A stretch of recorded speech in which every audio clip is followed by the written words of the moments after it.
because there's a process that search and rescue follows. And if you don't understand that process and you don't understand the other agencies involved, it could give us as drone owners a bad reputation in that search and rescue community. You're listening to the Drone Radio Show podcast, the show about drones and the people who use them for business, fun, and research. Hosted by Randy Goers.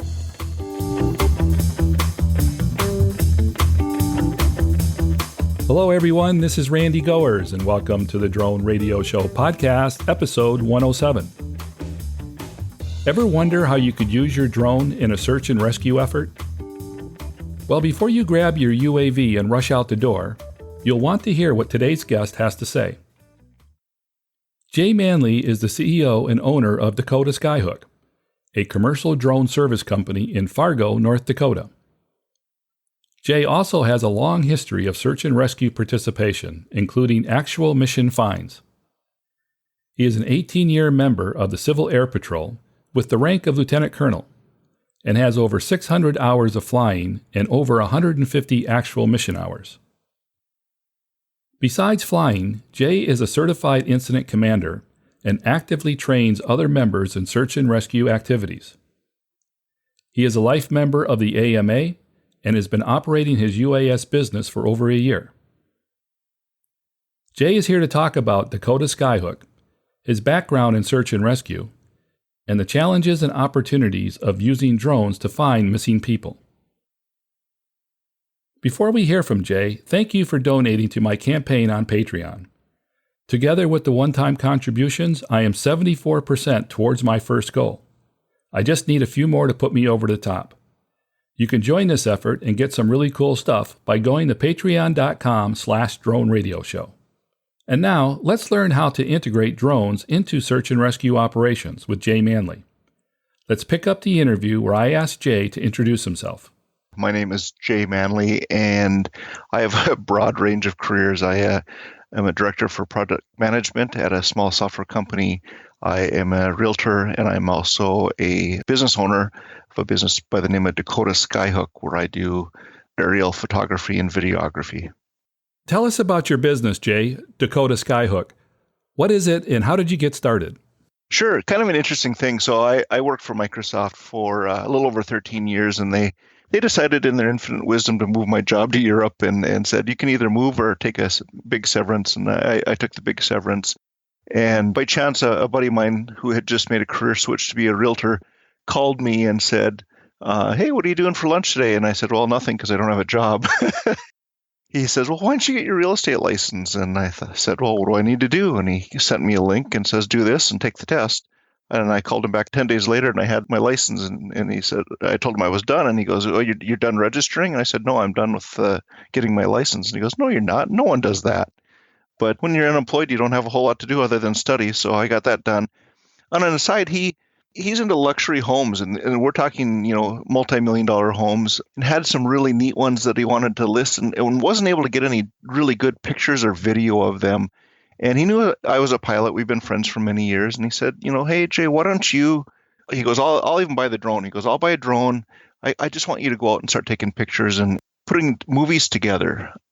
And I said, well, yeah, I can do that. I've edited a lot of movies in the past. And I always said to take a very cinematic approach to it. To me, it wasn't necessarily just flying a house and taking some video. It was really putting it together in a meaningful way. So I had a lot of fun doing that. I've been doing it now for a little over a year, and I'm really happy with the progression. You learn things after the first few, and he called me up and said, I like this, but I didn't like that. So I'm just getting better every day at that. And so I'm having a lot of fun with that. It's a nice thing to get me out of the day-to-day activities, if you will, of my day-to-day job, which is soft development. So kind of fun to do. Do you still work with Microsoft, or are you with a different company? I'm with a different company, but we actually work on software that's directly related to Microsoft products. So it's a fun job. So let's talk about search and rescue.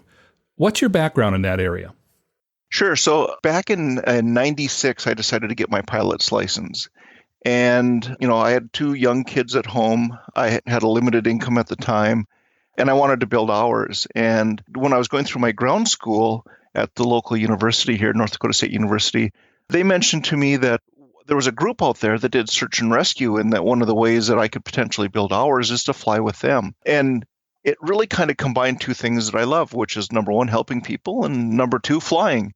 And so putting those two things together kind of gave me a passion around search and rescue. So I joined them in 98, just after I got my private pilot license, and started flying. And really to this date, I would say well over 2/3 of my actual physical flying in an airplane experience is with Civil Air Patrol.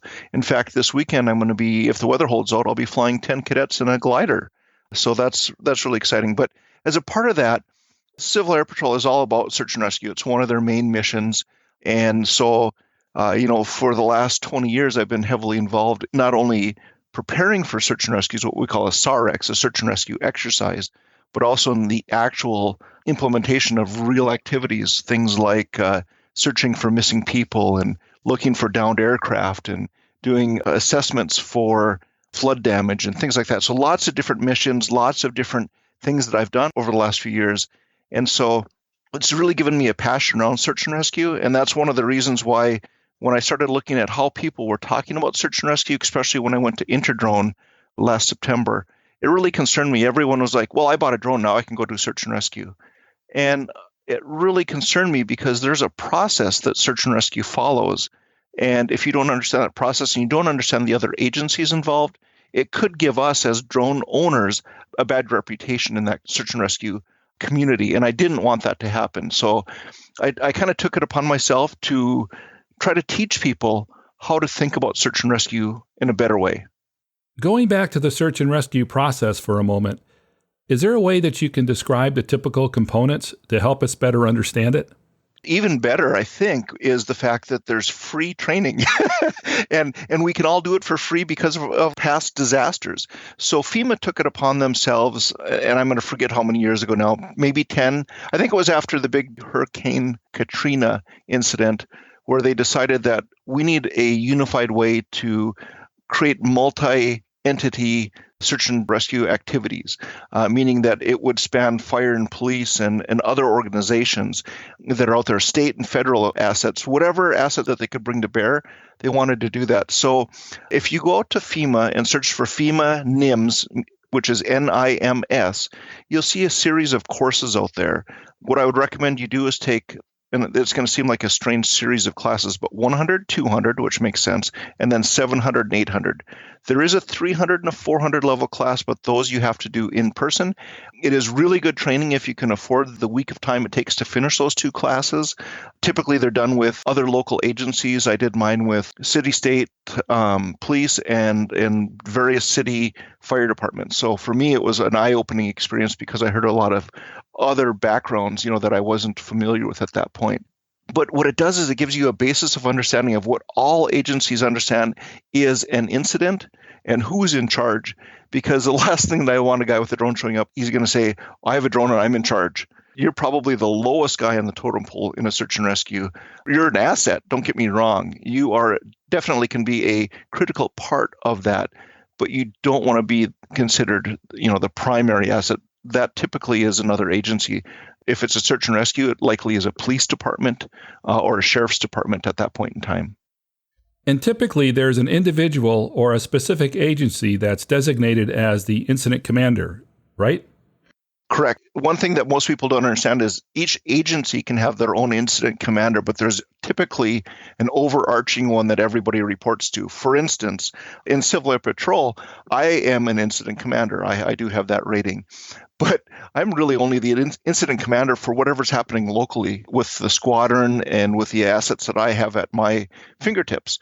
But I have to take all of that input at the end of the day and report it to somebody else. So I'm calling either the Air Force or I'm calling the North Dakota Department of Emergency Management, or I'm calling somebody. But at the end of the day, I'm, in their opinion, just another asset on their call list. And so you have to remember typically who ultimately controls the purse strings and pays for whatever the missions are that we're doing is the ones that are in control. And my understanding is that once the Incident Command Center is stood up, things really do run by the book. I mean, there's procedures, a chain of command, and actions that have already been thought through. Is that a fair assessment? Absolutely not. And I'll give you a little example of that. When I joined Civil Air Patrol, everyone thought it was only for pilots. They're like, well, I'm not a pilot. I can't join Civil Air Patrol. You guys are all about flying and searching. What they forget is for every pilot I have in a plane, I need two other people in the airplane. So I need a observer and I need a scanner. And those are two other roles that take place in the aircraft. But on top of that, I need assets on the ground. I need a radio operator to be able to talk to that aircraft. I need finance to figure out who's going to pay the bills after we're done searching. I need safety. I need a briefer to send out the flight. And then we have ground assets. So then I have a whole nother division that's just my ground assets. So vans full of other searchers and things like that. So there's lots of things that a small group will take into effect. But then we have to follow the procedures that the other agencies do. So what we'll get typically is, we'll be told, if you have something of significance, please contact us on what we call here in North Dakota state radio. And we call state radio, and then that's directed to whoever it is that called us up to do the mission. It's a very tight ship, and you don't want to rock that boat too much, because if you want to participate in search and rescue, you want to follow their procedures so that they consider you a great asset to involve in that search effort. That's a really good point. I think one of the challenges is that many people in the search and rescue area don't really know enough about the technology yet to say how it can actually be plugged into the established process. What do you think?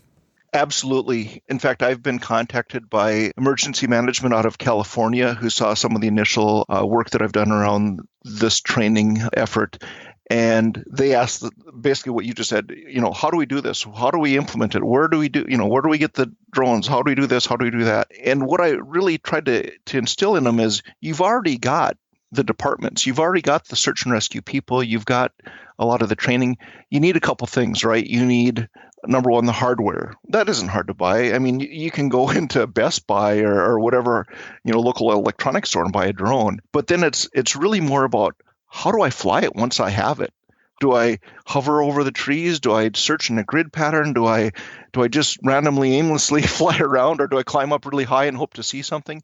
It's hard enough to see a target when I'm in an aircraft that's flying along at 110 knots, which is about as slow as I like to fly a 182, and find something successfully.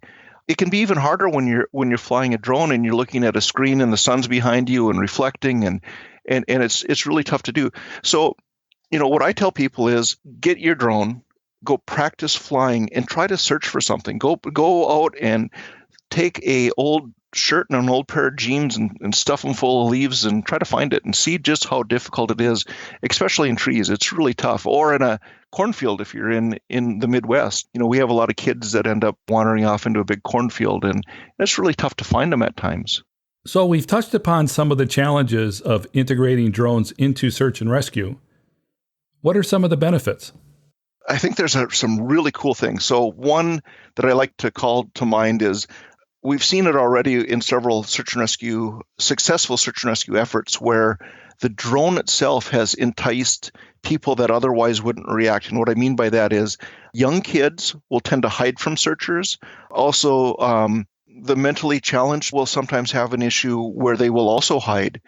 And the drone itself just flying in the air interests them. So they'll kind of walk out and look at this drone, and if you happen to see that movement, you can kind of guide them to you. You can bring them right to you. The other thing is, what we found is, so I can get pretty close when I'm doing a search and rescue with an aircraft to where I think something has happened.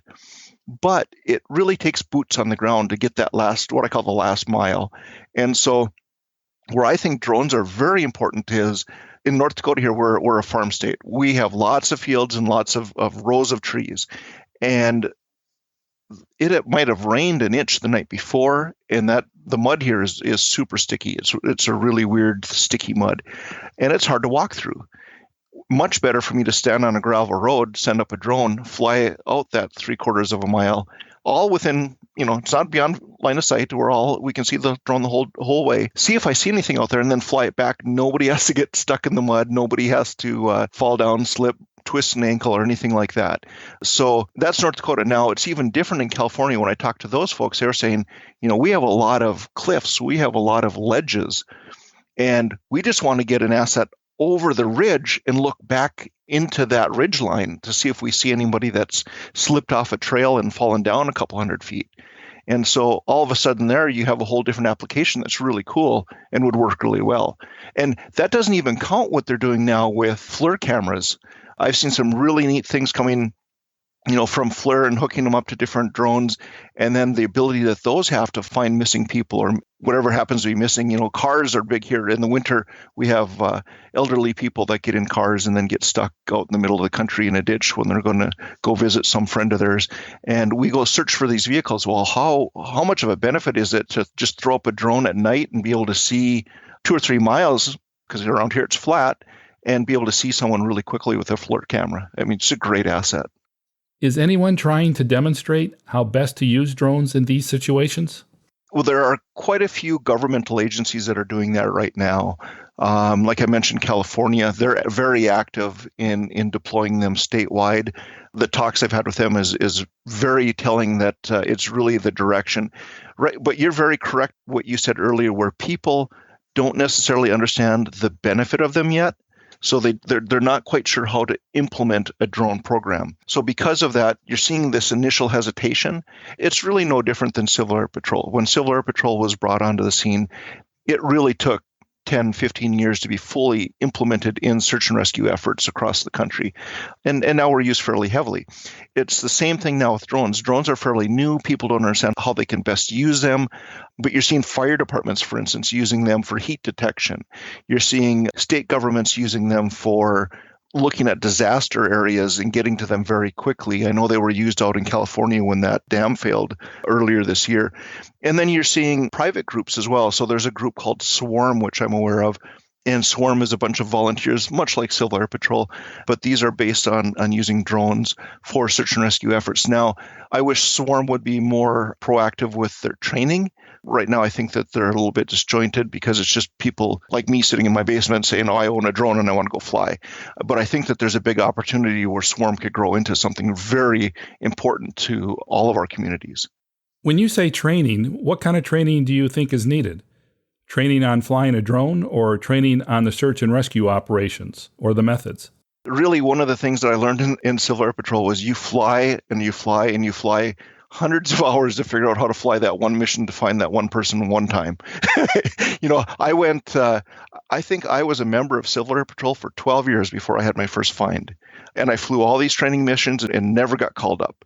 And then finally, when it happened that we had a real incident, we were called up and we went out and found the asset, or found the person. And the reason for that is because of all the practice. When you practice that much, you're good at what you do, even if you haven't done it in real life. It's kind of like a sniper, right? A sniper shoots, 1 million rounds in their career, and then they might only kill one person with their sniper rifle. And that's kind of, what a lot of these groups are. You practice and practice and practice. And if you're lucky, you get to go out and participate in a search and rescue and get lucky enough to find somebody or something. The biggest problem with drones right now is I think people make assumptions on what you can see and how you're going to use them in the search and rescue. And what I challenge people out there that are listening is, I talked a little bit briefly about how are you going to fly that mission? How are you going to think about doing it? What's going to affect your mission? Is the winds going to affect you? Is the visibility? Is it a dark, gloomy day, or is it a bright, sunny day? Most people will think bright, sunny day is the best thing in the world, but some days it's actually better to have a light overcast. Is the moisture in the air going to affect your flight? If you're North Dakota and it's 37 below zero, are those plastic propeller blades on your drone going to last? These are things that we don't know yet. We haven't done enough of it. And so we need to do those things here in the near future. But it's all about the practice. And you'll hear me preach on that. It's just something you got to do, because then you're going to be able to figure out what you can see, how you see it, and how you can be successful. Now, something that I found interesting, and we talked about this offline, is the possibility for a person to misidentify something. And it can be a real problem if they make an announcement that they found a missing person, only to find out that they were wrong because of their inexperience. It's what I consider the most damaging thing to what I call the bystanders, which are typically the family members. So you're out doing a search and rescue, and you think that you found something of significance. You see something with your drone, and so you send people there to go look. And you've made this announcement. You've yelled out, "Oh, I found Billy. He's lost in the woods." And you rush all these people there. The people in the background are all excited because they think that the mission is done, and we're just out there doing the recovery part now. We're going to bring the person back. They're going to reunite with their family, and everything's going to be hunky-dory. The worst thing in the world is when you then get a radio call and on the other end is a searcher saying, no, this wasn't Billy. This was actually Johnny, Billy's friend, who was just out trying to help us and got lost himself or just happened to be there. That can break hearts. That can be devastating for the people on the other end of that waiting time of trying to find their loved one. How do you minimize the chance of that happening?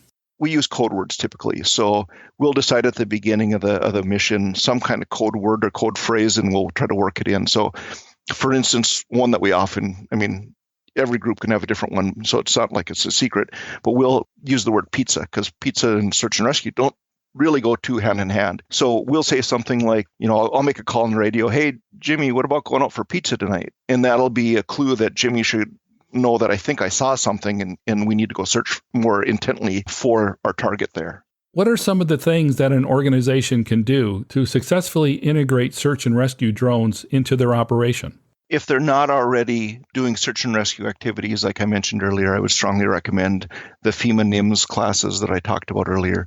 After that, the thing to think about is you need more than one person in a search. And I tried to talk about how you need different ground personnel. And with drones, it's different. With drones, you need someone that's the pilot, certainly, but you probably need someone helping with the takeoff and landing of that aircraft.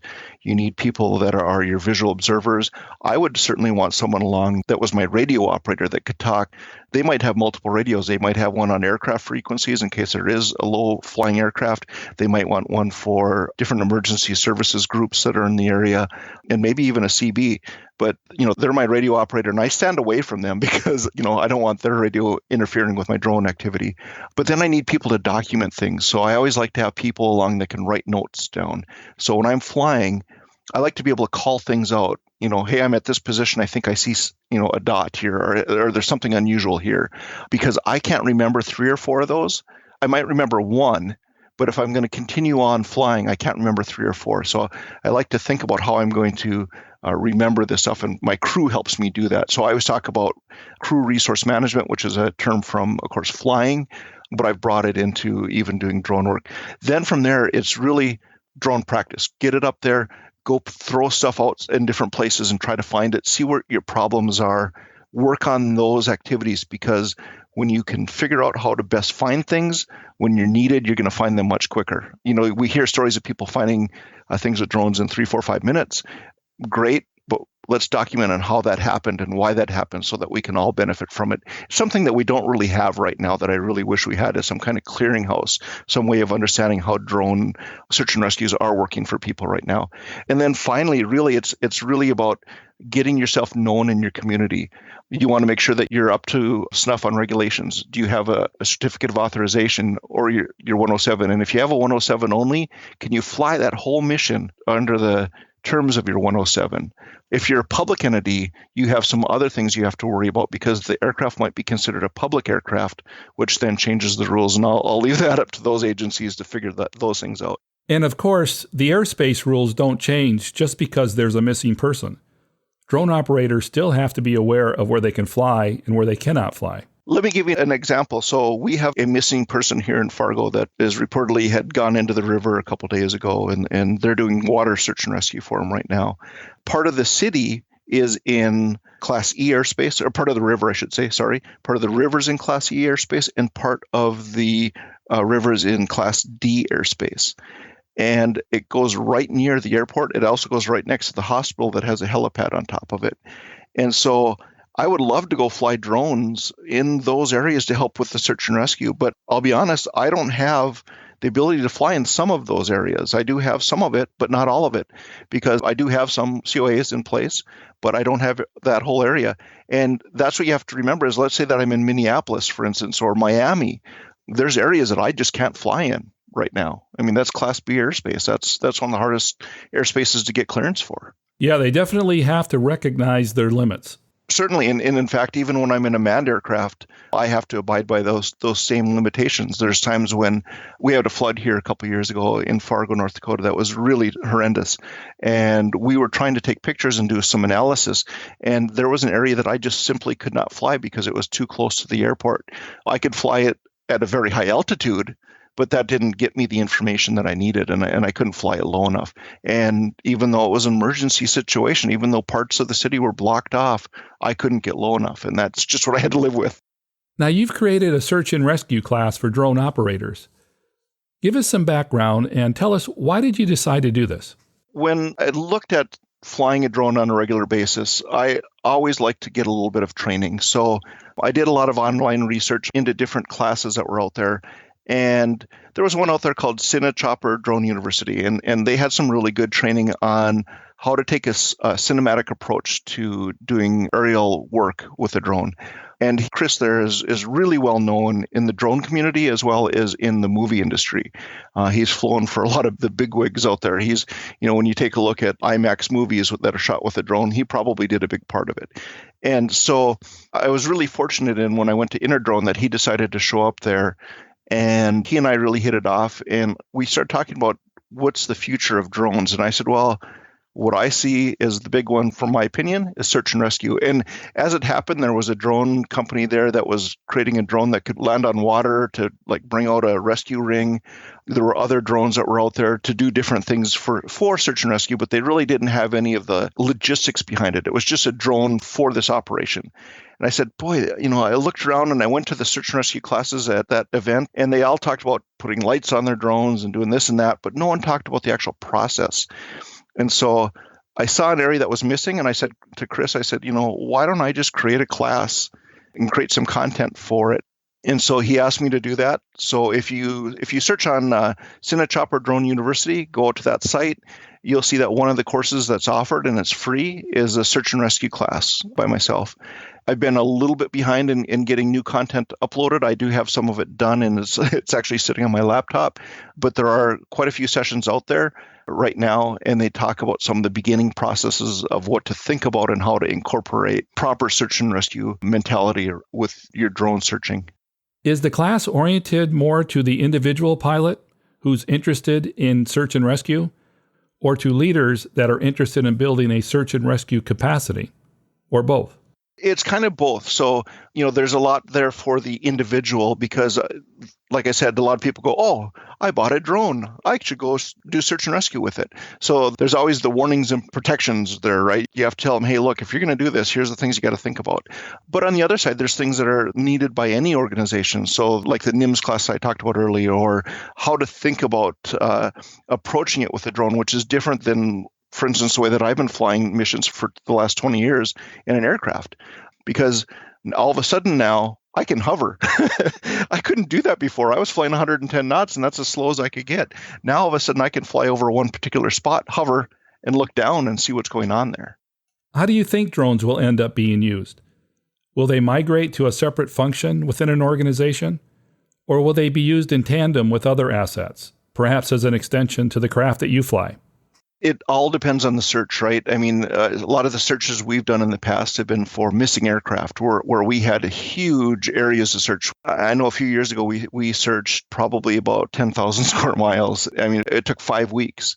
A drone really isn't of use there because we were doing 15-mile by 15-mile swaths of area, and it took 4 hours to fly.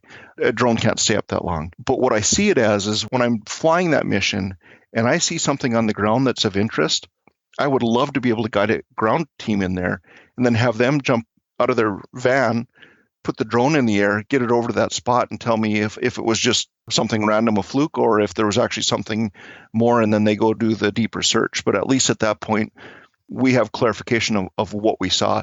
So in the future, what I see is really it being, for the bigger searches, there's that air asset component of the full-size airplane still, and then the drones come in to do the pinpoint work.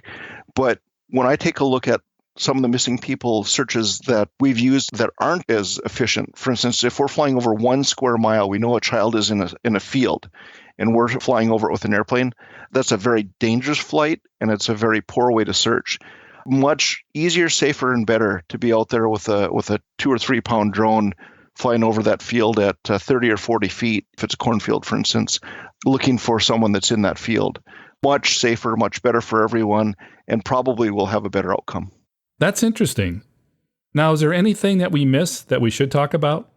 I mean, we covered a lot, but it's a big field. And we're just getting started. I mean, I think the thing is that we don't know what we don't know yet. We haven't really, there's been individuals that have used drones for search and rescue. There are some small groups. In fact, I saw some video from a Japanese group that did a wonderful job with the search and rescue with the drone, led rescuers right to a person.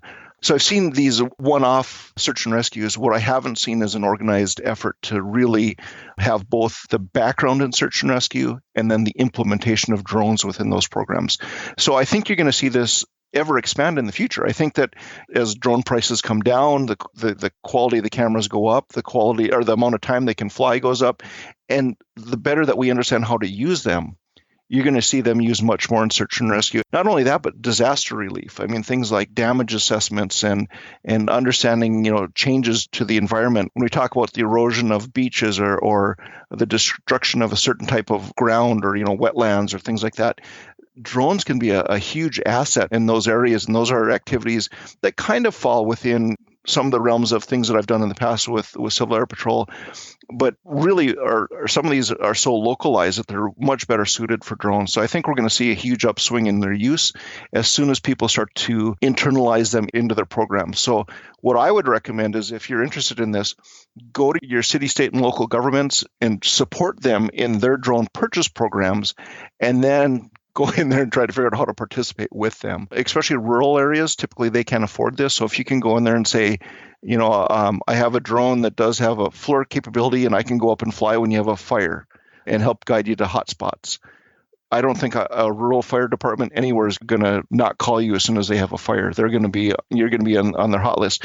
But what I do want to protect you in thinking about is if you're going to dedicate yourself to search and rescue, you have to realize that you have to be ready when, and the rest of your team, I better not forget the rest of your team. It's not just you, remember, as the pilot, but your whole team that goes with you.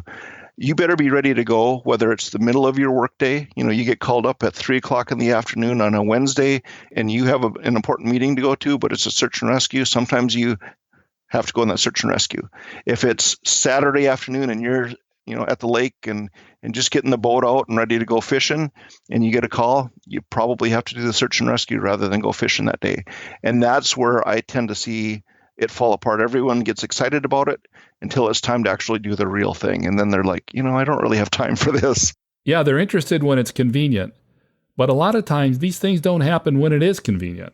No, they happen when it's cold and rainy and icky. And the last time that you want to be out there, you want to be out there on a nice, 72 sunny, no wind day, right? I mean, that's a dream day. I will tell you from search and rescue activities over 20 years, I haven't had one of those yet. I'm still waiting. So Jay, as we close, what do you feel is the value of UAS in search and rescue? And what might we look forward to in the future? I think the real benefit around search and rescue is the fact that with drones is that we can get into places that most people can't. We can get in there quickly and safely. We can find things in a different way than we could in the past. And I see it growing very quickly because as people understand what we can bring to the table, how we can be used, and the level of detail that we can bring them, it's really going to change the industry of not only just search and rescue, but just disaster responses as well. And so I look for it to be a huge shift in how we have traditionally used assets. And what I see is that drone use in search and rescue brings the costs way down. So you're going to see agencies willing to invest in it because it makes a lot of sense. That's it for episode 107 of the Drone Radio Show. I hope you enjoyed hearing from Jay Manley of Dakota Skyhook and learning how drones can be integrated into search and rescue operations. I want to thank Jay for taking the time to speak with me. If you want to connect with Jay, check out his website at dakotaskyhook.com. If you want to take Jay's free class on search and rescue, go to cinechopperuniversity.com and select Search and Rescue under the Courses tab. If you like the Drone Radio Show, please consider supporting the podcast with a small donation. The content is always free, but for as little as $1 per month, you can help defray the costs of production. To donate, go to patreon.com/Drone Radio Show. Thanks for listening. Your support means a lot to me, and I hope you'll listen to more episodes of the Drone Radio Show podcast to hear how others are using drones for business, fun, and research. For the Drone Radio Show, I'm Randy Goers.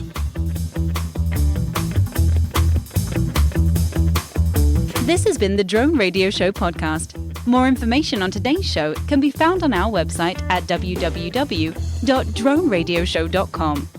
If you're using drone technology for business, fun, or research and would like to share your experience on the show, please visit our website and fill out a guest appearance application. And don't forget to follow us on your favorite social media channels.